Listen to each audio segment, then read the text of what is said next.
En aquella época, cuando crecía, era jovencito, tenía un movimiento enorme de actividad política. La Federación Universitaria Escolar, que era una organización legendaria en la lucha por la República y por la democracia. Y nosotros, jovencitos, sentíamos que algo se preparaba en el mundo. Yo estuve en Berlín, llegamos de la Argentina, justamente vimos los choques que había entre los comunistas y los que llevaban las cruzgamadas. Había tormentos ya en España, no se sabía de qué lado se iba a inclinar. Estábamos en el cine con mi padre, y entonces vino un guardia y le dijo a mi padre: ven corriendo porque han matado a Calvo Sotelo.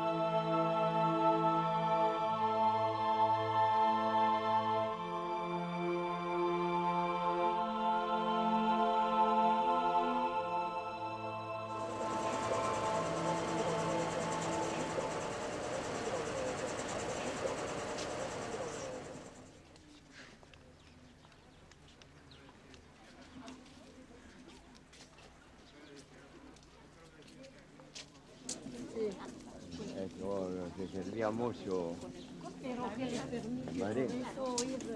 Ahora ¿cómo se llama? El de Moscú tomó en sus manos el cementerio.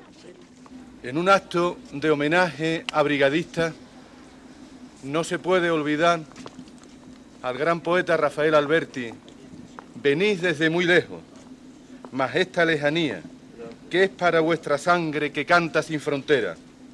La necesaria muerte os nombra cada día, no importa en qué ciudades, campos o carreteras. De este país, del otro, del grande, del pequeño, del que apenas si al mapa da un color desvaído, con las mismas raíces que tiene un mismo sueño, sencillamente anónimo y hablando, habéis venido. No conocéis siquiera el color de los muros que vuestra infranqueable compromiso amuralla.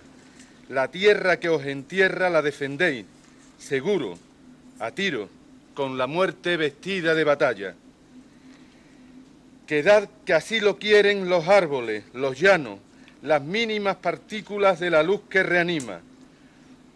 Un solo sentimiento que el mar sacude, hermano, Madrid, con vuestro nombre, se agranda y se ilumina.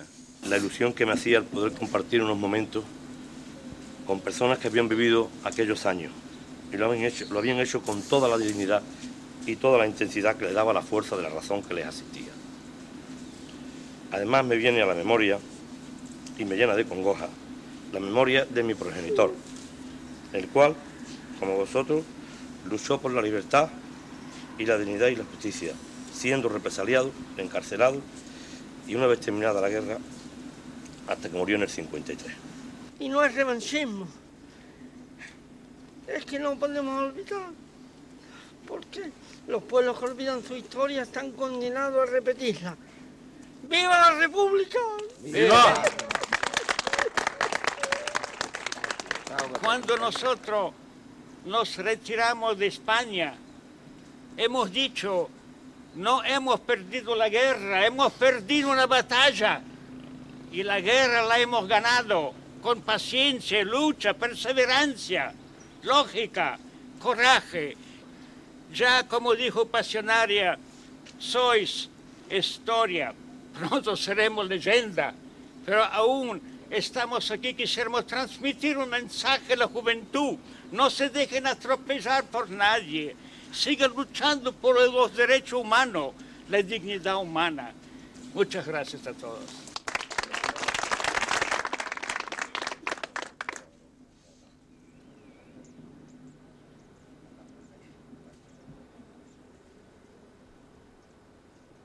Y cuando Franco invadió España, tuvimos la oportunidad de luchar directamente, pero no sabíamos cómo.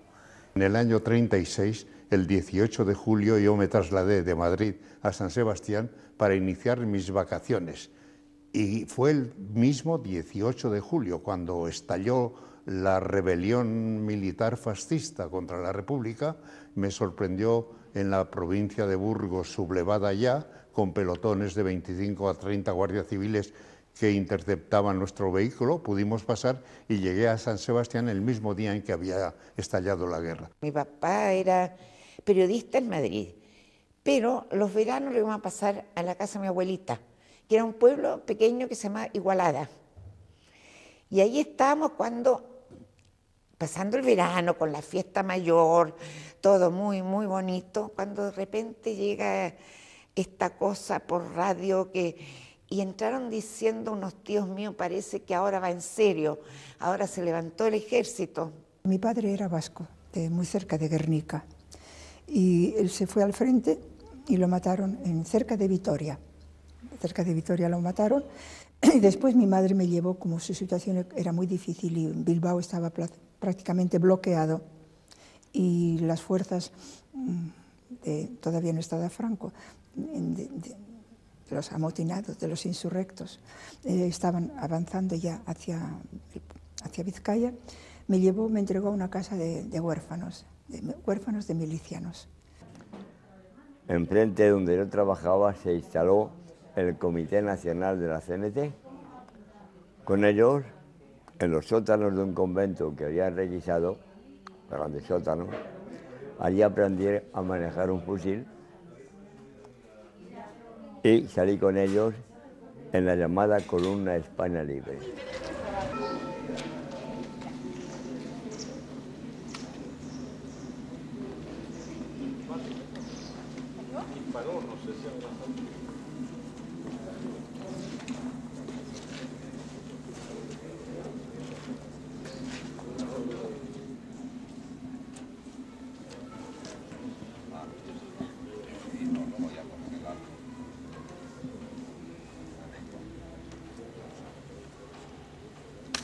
Señor representante de la prensa y medios de comunicación, les recomiendo que corrijan ustedes ciertas denominaciones y fraseologías referentes a las causas que defendimos en la guerra civil, incluso hasta nuestros días. El grupo de brigadistas internacionales y guerrilleros aquí presentes, pues con frecuencia veo frases que se prestan a manipulaciones y prostituciones de la realidad histórica. Por ejemplo, vencedores y vencidos. Cierto, los nazifascistas nos ganaron aquella batalla preliminar a la guerra mundial, por la razón de la fuerza, no por la fuerza de la razón. En consecuencia, nosotros representamos en aquellas circunstancias la razón y la honra. Hay otra frase que a menudo citan ustedes, tildando a los sublevados fascistas de nacionales. ¿Quién eran esos nacionales? Si eran los invasores, las fuerzas nacionales extranjeras que vinieron a invadir España, el preliminar de la guerra mundial. ¿Por qué le llaman nacionales a esa gente? Los nacionales, los genuinos de la patria, los que defendíamos la República, éramos nosotros, ellos los invasores, los asesinos que vinieron a asesinar al pueblo. Por favor, reflexionen ustedes antes de publicar textos. Gracias por escucharme. Muy bien, muy bien. Muy bien. Desde que el fascismo sublevó y atacó a la República Española, aquí se defendió la causa del mundo entero progresista y adelantado. Quise ir a luchar. Por supuesto, no pensaba recibir el permiso de mi padre porque era menor de edad, tenía 16, casi 17 años. Y me fui a varios lugares a donde oficinas que se habían creado. Yo salí de la escuela al ir a España. Iba con papá. Así, ¿Qué edad tenía entonces? Los 17. 17 años. Como la canción, entonces tú tenías 17 primaveras. Pero me dijeron que no podían aceptarme porque no había hecho el servicio militar y no tenía conocimiento de armas. Fue el Partido Comunista que estaba mejor organizado.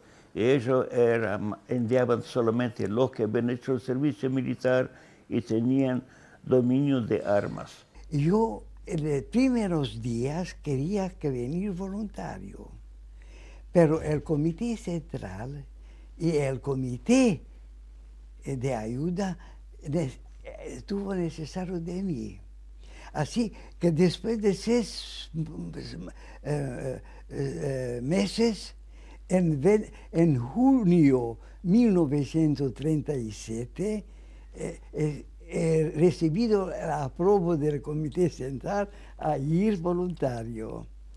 Entonces fui a la oficina, a la dirección de los anarquistas, que era Place de l'Opéra, en un casucho bastante viejo. Subí al segundo piso, había un gordo fumando un cigarrillo que me dijo, ¿qué quieres, camarada?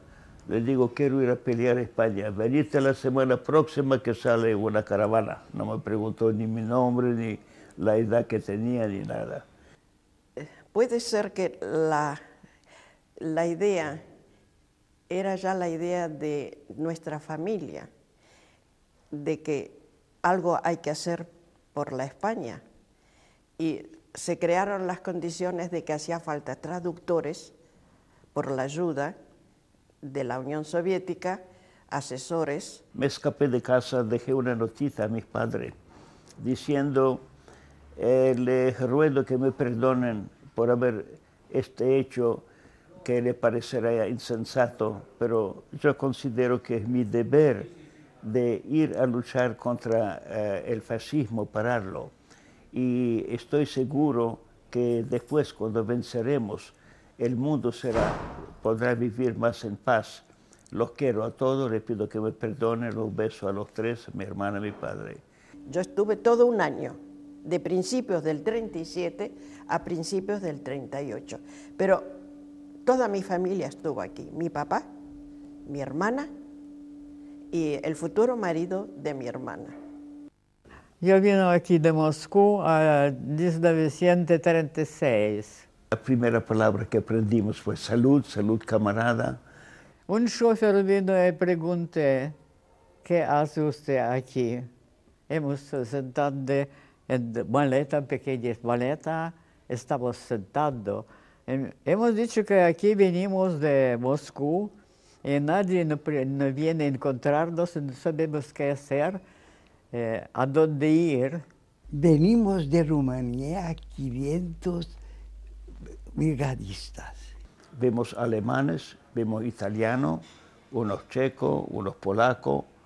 Y preguntando qué hacen aquí, me dice, ¿tú qué haces aquí? Para luchar por la República Española, defender la democracia.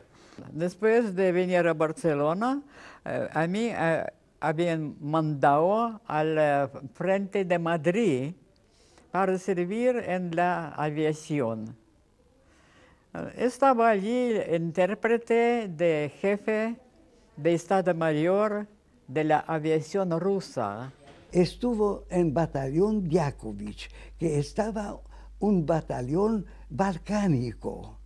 Estaban voluntarios sirvos, croatos, rumanos, mezclados balcánicos. Yo mentalmente estaba preparada, lista para encontrar todas las dificultades y tiroteo y frío y sin pan y sin armamento. Yo no sabía tirar tampoco, no sabía tirar. Pero cuando los chicos me habían dicho que tampoco saben tirar, bueno, somos iguales. Nos dijeron, bueno, mira una piedra, cualquier cosa, más o menos cierta distancia, y puedes tirar 5 tiros nomás, como practicar y conocer el fusil. No me gustaba allí, porque los chicos cada día montando a aire para luchar. Y yo me quedo siempre al campo esperando. Yo he dicho que, hombre, estoy aquí para luchar, yo vino para luchar. ¿Entiende usted? Era inocencia, estupidez o lo que sea, pero el hecho es que venimos aquí para luchar. Y me dice, ¿sabe usted que algunos días son tiroteos allí? Y yo digo, sí. Yo contesto que yo pensaba que así, que el tiroteo debe ser al frente. Y de ahí salió la expresión que decía, esos extranjeros civiles con fusiles.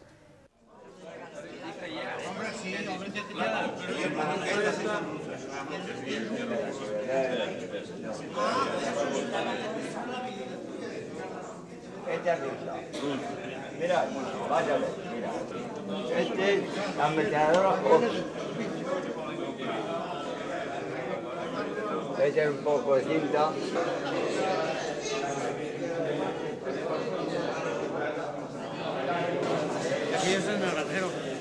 Ah, que eres el naranjero. Mira.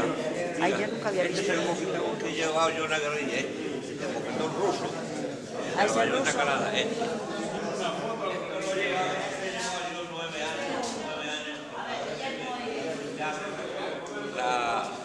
El machete nunca lo llevé. Además, machete no se solía usar, ¿no? Pero este fusil... ¿Eh? No es español, es fusil. No es español. Es ruso.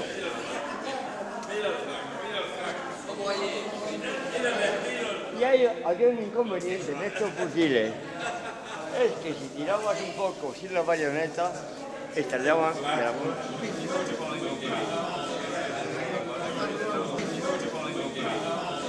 Así que la explicación debe ser una explicación dentro del contexto internacional y del movimiento contra el fascismo, y más en la España, en una España que fue la primera que se encontró en el momento que había que luchar. Ellos algunos nunca habían visto un fusil.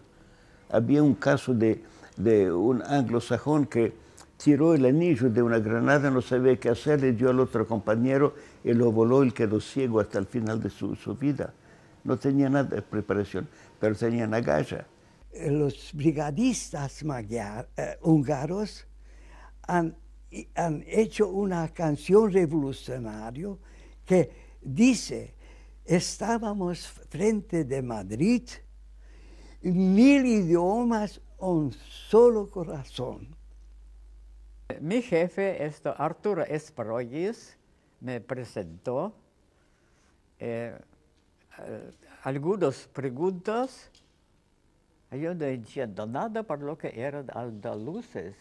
Mi catalán andaluz para mí es igual, porque yo he aprendido español en el Instituto de Lenguas Extranjeras a Moscú, clásica, Cervantes. No le entiendo, ellos no me entienden tampoco.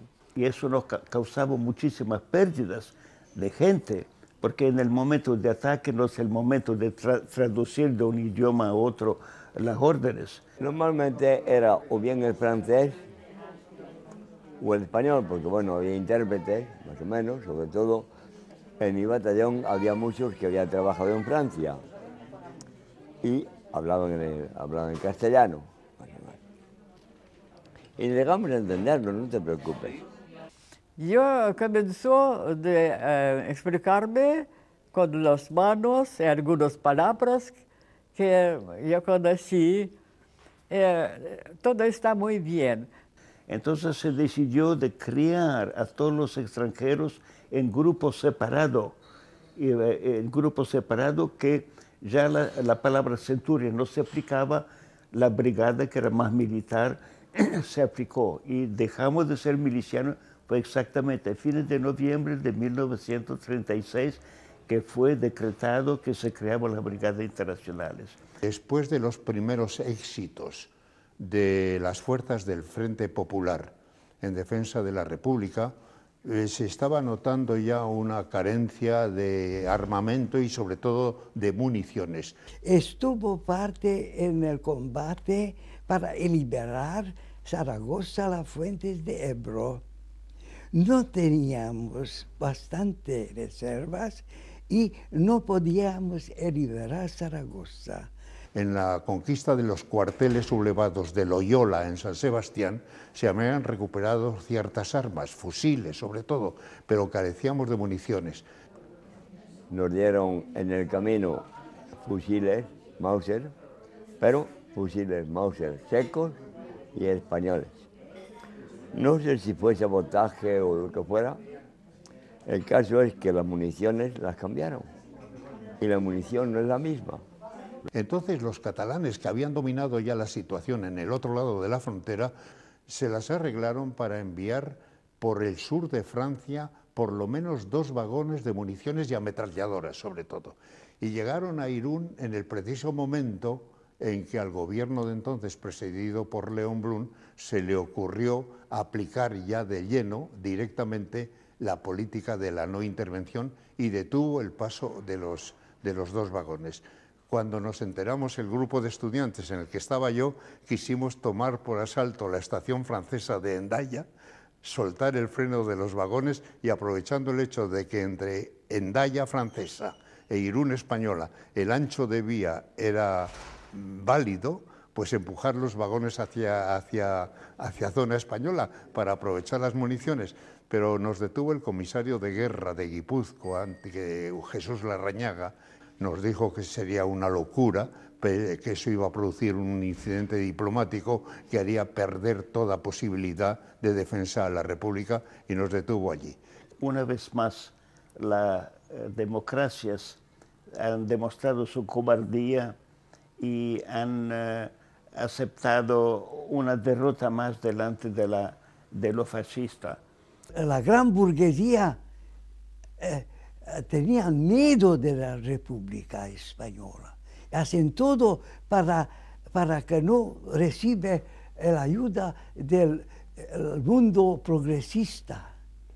Y hubo que abandonar Irún, donde ya aparecían, y de eso no se habla demasiado, aviones italianos bombardeando Irún. Los italianos hundían los barcos soviéticos que enviaban armas de la Unión Soviética por el Mediterráneo, y después de hundir 8 barcos rusos en el Mediterráneo, los rusos ya no podían ayudar más, porque Rusia y un poco México era lo único que ayudaban. Y España, que había comprado armamento en Francia, no pudo recibirlo por la cobardía del socialismo francés. Que los franceses sabotaron el gobierno francés, ha dicho democrático, Frente Popular. Eso es falsa. Frente Popular verdadera estaba en España.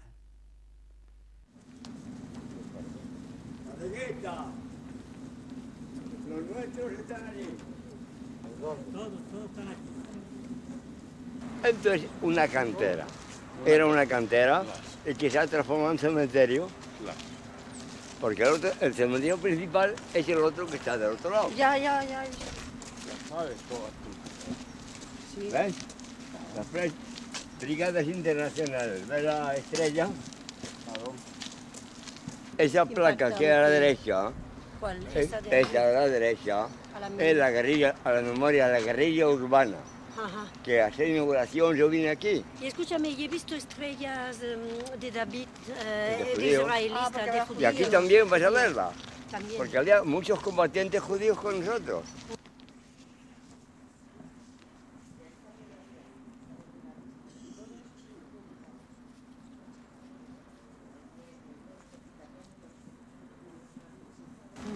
¿Y esos no son de los brigadistas, esas?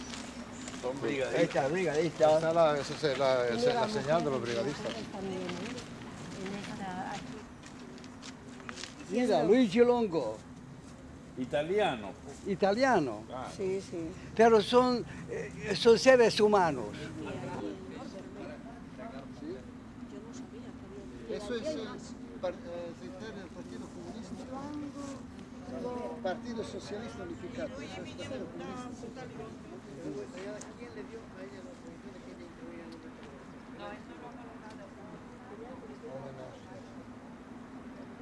Tú sabes que los judíos eran la mayoría de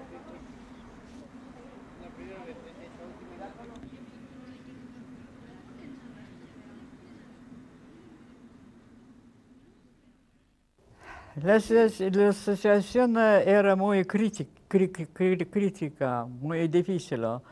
Que el enemigo está a unos 15 o 20 kilómetros de Málaga. Vimos al Estado Mayor, ni una sola persona, las ventanas abiertas, papeles volantes en la calle, unos 2 o 3 cientos de heridos, y uno solo médico, no médico, su médico. Enfermera. Enfermera. Él pregunta, ¿qué pasa? No hemos recibido ninguna comida para los heridos. El médico no sé dónde está, ¿qué voy a hacer? la contraofensiva de Teruel comemos parte. Me parece en diciembre 37 y enero. Había una situación muy difícil, porque se tomó Teruel con 35-40 grados de frío. De Teruel me acuerdo muy bien, del frío, la nieve y las condiciones, que es terrible aquello fue. Eso queda grabado. Muchas bajas de frío, helados, congelados. Cuando ya perdimos Teruel en esa batalla, pues ya nos retiramos a Quimia del Fara, siempre pegado al frente. La ofensiva de los fascistas para cortar en dos la República se intensificó. Hemos pasado el Ebro sob bombardeo intenso de la aviación alemana, y quiero decir que la aviación alemana estaba bien equipado, Messerschmitt y Chatos. Y es curioso que nosotros los jovencitos de 16 años, a fin de cuentas éramos más inteligentes que los dirigentes mundiales. Uno de ellos, por ejemplo, como Roosevelt, y que solamente reconoció al final de su carrera que su fracaso más grande fue no haber ayudado a la República Española.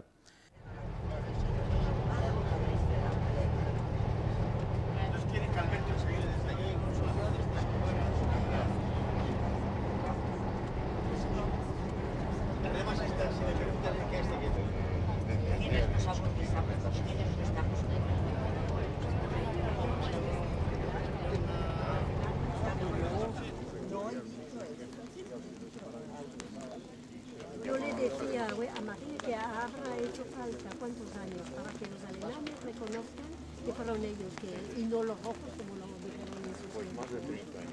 Eso. No. Dime.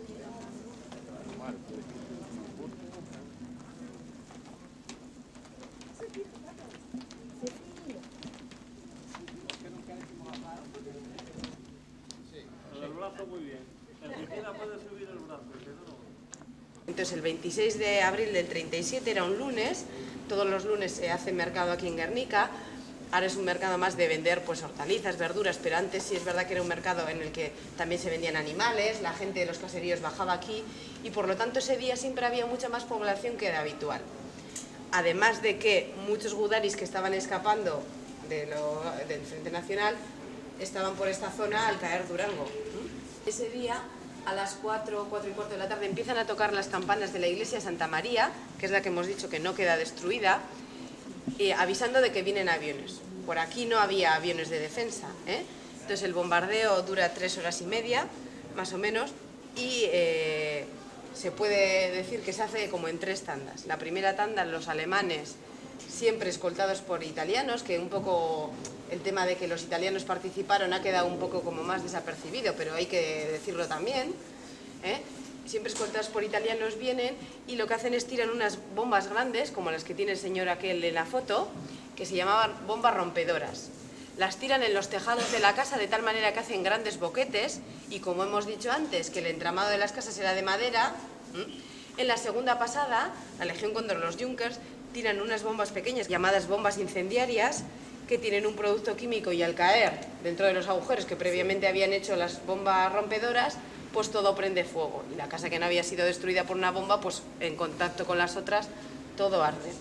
Lo que decimos también es que Franco nunca reconoció que Guernica había sido bombardeada, y lo que él dijo unos días... Bueno, al principio lo que él dijo es que había sido incendiada por los rojos. Pero luego ya dice pues que bueno, que en Guernica había un lugar, un punto estratégico militar y que ese era el puente de Rentería y que por eso, porque era zona de salida y entrada de tropas y que... Pero da la casualidad que el puente de Rentería no queda destruido, caen algunas bombas alrededor pero no queda nada destruido. Lo que queda destruido es la villa en sí, donde vivía la gente, porque aunque parezca una contradicción, las fábricas de armas, que había varias aquí, no quedan completamente intactas, ¿eh? Y la zona de la casa de juntas del árbol y las casas esos chalés que hay por la zona tampoco quedan destruidas. Tío, ¿por qué te salvaste tú con tu familia? Dice, porque yo por la mañana vi que un avión que volaba y que estaba mirándonos así. Yo le dije a la mujer le dije, ale, al monte. Y fuimos con los niños al monte. Y desde allí, dice, observé todo el bombardeo. Dice, y después yo le dije, es que yo en los archivos de Moscú he leído precisamente que Richthofen mandó 2 aviadores alemanes para observar qué defensa tenía Guernica y dónde estaba todo esto. Digo, seguramente esos aviones, tío, fueron los que viste tú. Y por eso desde la montaña vio todo el bombardeo de Guernica, me lo contó él, bueno, se han leído muchas cosas. Yo le pregunté entonces, no sé por qué, dije, tío, ¿tú no te diste cuenta de algún detalle, algo así que cuando estabas en la montaña viendo el bombardeo? Y lo pensó y en vasco, porque yo no hablaba ya vasco, y con un intérprete me dijo mi tío, dice, sí, cuando dieron la última vuelta y vieron ya el resultado del bombardeo, me dice mi tío, sacaron pañuelos blancos, dice, y hacían así. Le dije, tío, no puede ser, repítelo. Dice, sí, hacían así. Digo, eso no se ha escrito ni se ha dicho nunca. Eso ya es el colmo de la barbarie y del cinismo. Despedirse de un pueblo en llamas con 4.000 muertos en las calles, en las ruinas. Me dijo eso. Esas son las palabras de mi tío que ha muerto. Yo no puedo decir que sean, pero eso me lo dijo.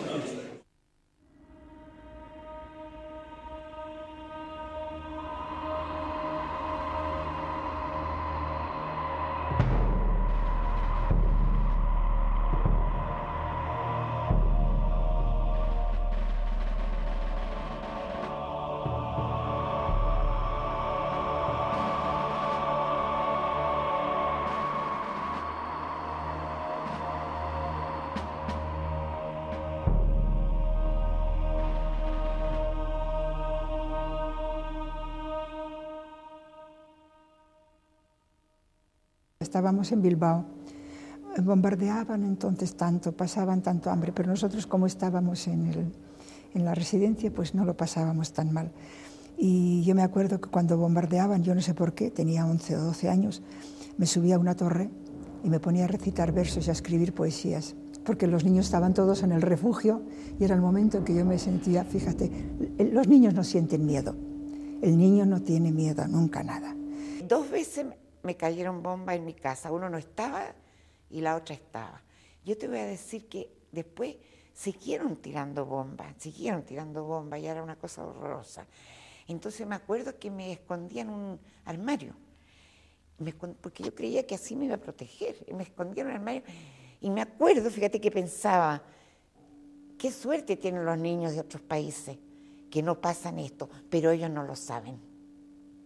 Teníamos continuamente unos bombardeos tremendos, teníamos a las orillas de Gijón un barco, un crucero, que con todos los del Cervera, que ayer alguien lo mencionó, el Cervera, y continuamente bombardeando y por avión y por mar y por... Después sentimos un ruido y miramos para arriba y eran los aviones. Y eran nazis porque tenían la cruz armada de los aviones nazis, iban ametrallando a la gente. Entonces mi padre me tomó a mí de la mano, me llevó a un portal y le dijo a mi madre, corre. Pero mi mamá, con el susto, se le doblaron las piernas y se cayó. Y nosotros pensábamos que la habían matado. Entonces mi padre se devolvió a buscarla y no, mi madre no le había pasado nada, era el puro susto.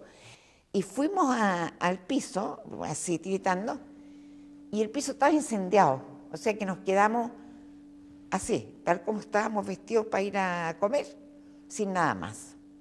Nos sorprendió un bombardeo en vuelo rasante, sobre todo de bimotores, que bombardeaban en vuelo rasante. Tuvimos que meternos en una cloaca en ese pueblo de la Rabezúa durante no sé cuántas horas y nos frieron.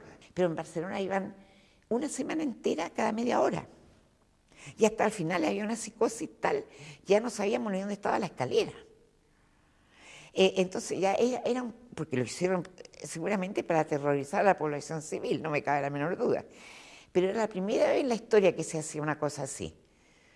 Entonces era un terror terrible, terrible, terrible. Y fíjate que yo me acuerdo que estaba en mi camita y me abrochaba aquí un delantal, un lazo que tenía, y yo sentía los aviones antes que dieran la señal del bombardeo. Antes. Yo sentía los aviones, no sé cómo, tenía un radar. Me despertaba y salía corriendo, porque nos refugiamos abajo en la portería. Nos refugiamos abajo y tocaba la puerta. Y los porteros están durmiendo. Ya viene esta niña, ya va a venir el bombardeo. Porque era como un aviso. Y yo, el recuerdo que conservo de aquella noche es un recuerdo espantoso de entramados, estructuras metálicas o sobre todo de madera incendiadas, con todavía las llamas ardiendo detrás. Es una imagen que conservo así, muy viva. Y el caos, tierra, los escombros, se empezaba a desescombrar. Ese es el recuerdo que conservo de Guernica. Y en una de estas cayó una bomba en la casa, oye. Pero la casa del lado cayó así, sesgada la bomba. Entonces cayó en la casa del lado que quedó vacía. Y la casa nuestra, los pisos de arriba. Y el piso de arriba eran los nuestros, o sea que nuestro piso quedó por la mitad. La mitad en el aire y la mitad habitable. Bueno, y ahí vivimos así.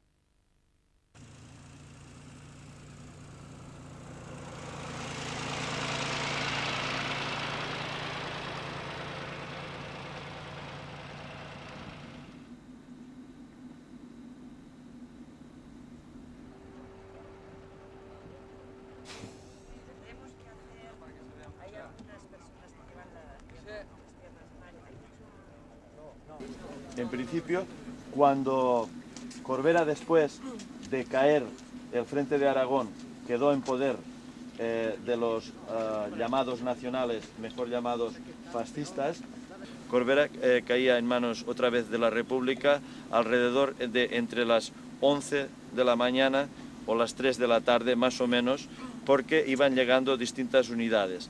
Entonces, en ese momento, todavía hay simplemente un intercambio de disparos, más que nada para retrasar en lo posible el avance y permitir a los defensores de Gandesa organizarse.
Aquí estaba muy dura la batalla.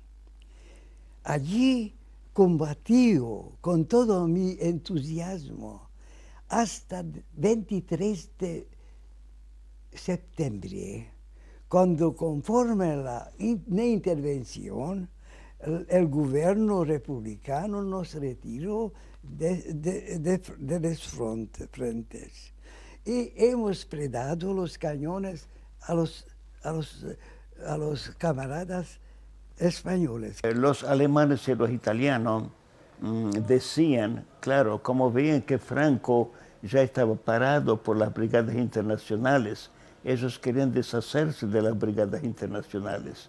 Entonces dijeron, bueno, que dejemos a los españoles arreglar su asunto sin la intervención de los extranjeros. Eso fue una cosa inesperada porque era la política justamente de la política de no intervención.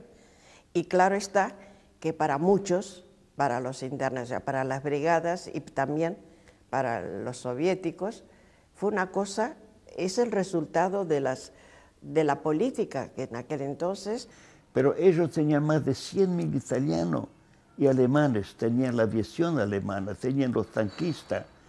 Entonces, en las Naciones Unidas, que la Liga de las Naciones en aquella época, que ahora es Naciones Unidas, se votó entre todos los gobiernos de decidir de que España arregle sus asuntos entre ellos mismos y que todos los extranjeros fueran que se retiren. Entonces los republicanos, suponiendo de que las democracias iban a cumplir con sus palabras de que toda la fuerza extranjera se iba a retirarse, nos pidió que nos retiráramos.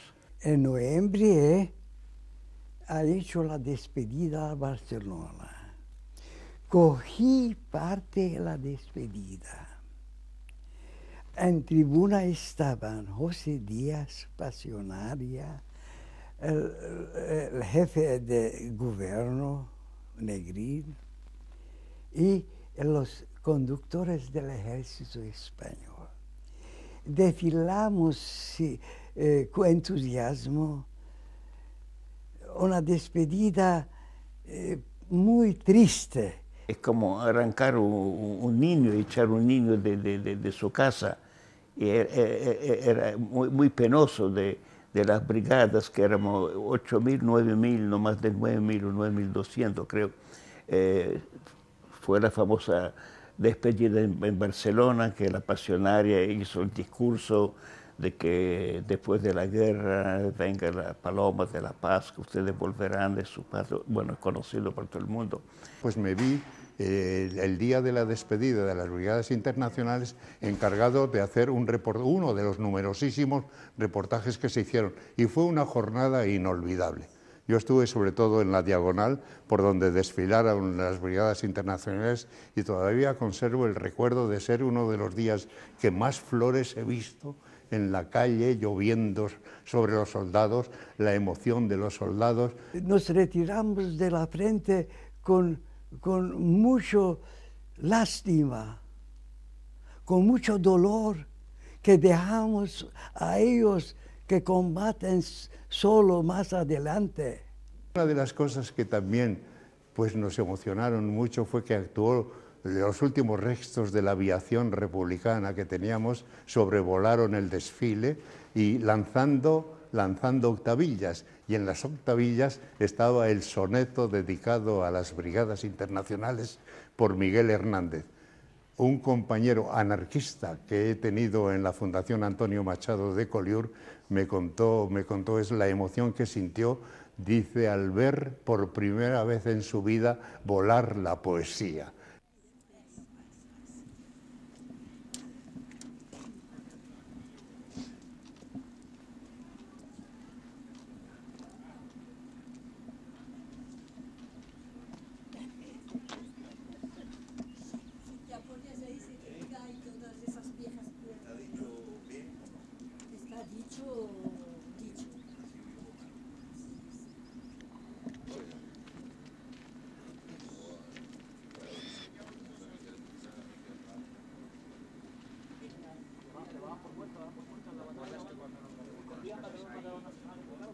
Estoy tan impresionada que esto quedó como Guernica, o peor. Sí. ¿Y por qué no se habla? Esto le decían la Guernica catalana. La Guernica catalana. Es que acabamos de estar allí, está todo reconstruido, pero un tío mío, mi familia vivían allí, y me contó mi tío lo que había sido, pero esto es impresionante. Impresionante. ¿Y has visto el mural aquel? ¿Cómo? El mural aquel sí, de las manos. Sí, lo sé.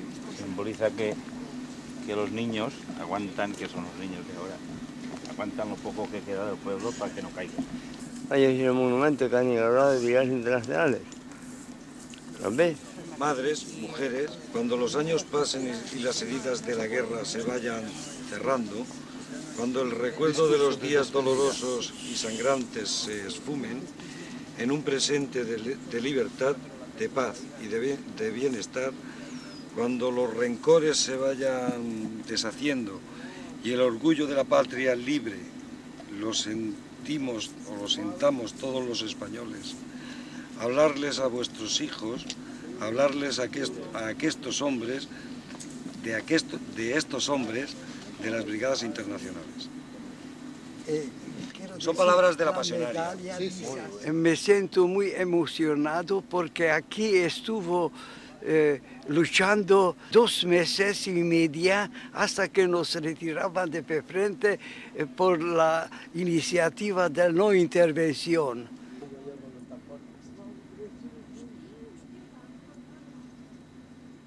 Después de aquello, arreció la lucha, era ya en plena retirada del ejército del Ebro. Y yo me había incorporado al frente junto con otros intelectuales, poetas, escritores, periodistas, y en ese momento se recibe la noticia de que las tropas franquistas habían cruzado ya el río Llobregat, que es el que limitaba Barcelona por el sur, y entonces, claro, ya era irreversible la situación, había que abandonar Barcelona, era la noche del 25 de febrero, y le vi al comisario político general del Ejército del Ebro, Luis de Laje, apoyarse en una columna y decir, estoy hasta los cojones de vivir momentos históricos.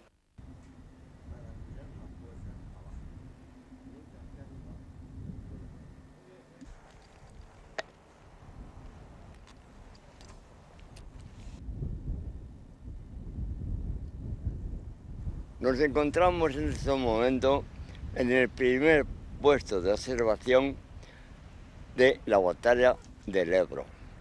Aquí vino Franco en diferentes ocasiones para observar la batalla, más o menos dirigirla. Nosotros, cuando estaba la artillería y la aviación, nos metíamos en nuestras madrigueras, podríamos decirlo, porque estaba esto todo lleno de agujeros, en la contrapendiente, y cuando la artillería se paraba, subíamos a nuestras posiciones más o menos destruidas y rechazamos la artillería, éramos como los bomberos. Donde había fuego y donde había que retener el enemigo era donde íbamos, para permitir muchas veces que otras fuerzas pudieran retirarse. Solamente podía llegar el reavituallamiento de noche cuando podía, y los heridos se evacuaban lo mismo de noche. Y pues tenían que evacuarse a hombro, en fin, a mano. Cuánta sangre vertida en esta montaña, cuántos hombres descuartizados, cuántos compañeros desaparecidos para siempre, enterrados en los mismos abrigos o refugios que habíamos construido para protegerlos. La vida aquí era un infierno, noches sin dormir, días lo mismo, una sed en ese mes de agosto y septiembre, sin agua. Y luego me pregunto a veces ¿para qué? Y yo creo que ya me paro. Hay varias personas, uno de ellos, un amigo mío que murió a principios de este año, François Mazou, quizás lo conociste, era un comisario. Él y algunos otros, con más agallas, regresaron a España y se integraron a la fuerza republicana y lucharon hasta el final. Yo, por ejemplo, volví, después de salir del norte, volví a la guerra y también me preguntas, ¿y por qué volviste? Pues no sé, pero creo que no hubiera podido vivir sabiendo que abandonaba la guerra, una guerra que era tan justa para mí. Hemos empuñado las armas, hemos defendido y nos retiramos también. Después que ha pasado la población civil, el 9 de febrero, el ejército español con los brigadistas hemos pasado la frontera. Una guerra civil es de lo peor que hay. Luchar padres con hijos y hermanos contra hermanos, eso es una tragedia que no debe de repetirse jamás en la vida, en la humanidad.